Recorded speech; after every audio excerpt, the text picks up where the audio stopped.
क्या इस बार बंगाल में खेला होबे नहीं, खेला खत्म होने वाला है? क्या सत्ता विरोधी लहर टीएमसी की जड़ें हिला देगी या फिर ममता बनर्जी एक बार फिर सबको चौंका देगी?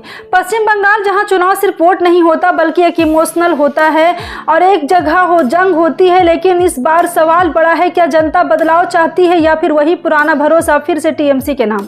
सत्ता विरोधी लहर असली या हवा? देखिए, हर सरकार के खिलाफ एक समय के बाद नाराजगी आती है, इसे कहते हैं एंटी इनकम्बेंसी यानी कि सत्ता विरोधी लहर।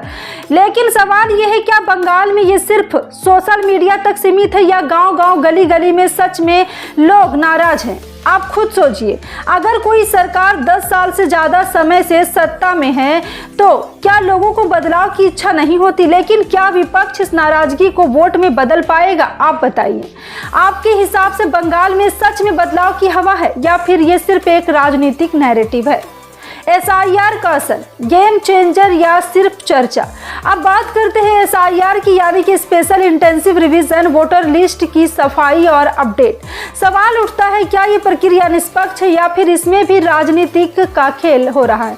क्योंकि आरोप ये लग रहे हैं कि कुछ जगहों पर नाम हटाए जा रहे हैं तो कुछ जगहों पर ये नाम जोड़े जा रहे हैं। तो क्या ये चुनाव से पहले वोट बैंक की इंजीनियरिंग है? और सबसे बड़ा सवाल, क्या चुनाव आयोग पूरी तरह निष्पक्ष रह जाएगा?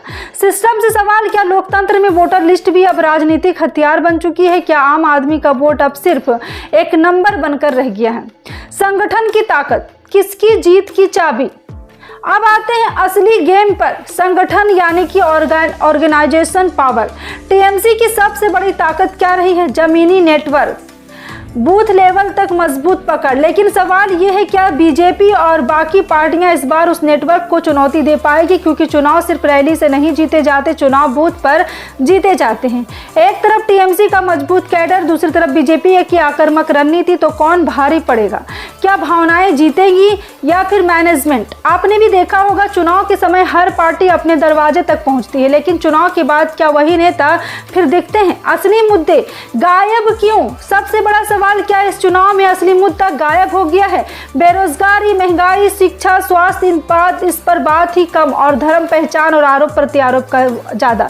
क्यों? क्या ये जानबूझकर किया जा रहा है? सरकार से सवाल है, क्या विकास सिर्फ पोस्टर और भाषण तक सीमित है? विपक्ष से सवाल है, क्या आपके पास सिर्फ आलोचना है या कोई ठोस प्लान भी? तो इस बार का बंगाल चुनाव सिर्फ सत्ता का नहीं, सिस्टम, रणनीति और जनता के भरोसे की परीक्षा है। क्या टीएमसी फिर से इतिहास दोहराएगा या फिर इस बार कहानी बदल जाएगी? आप क्या सोचते हैं, क्या इस बार बंगाल में सच में बदलाव होगा या फिर खेला होबे फिर से गूंजेगा? नीचे कमेंट में जरूर बताइए। वीडियो पसंद आया हो तो लाइक करें, अपने दोस्तों के साथ शेयर करें और ऐसे ही सटीक और सीधी बात सुनने के लिए चैनल को सब्सक्राइब जरूर करें।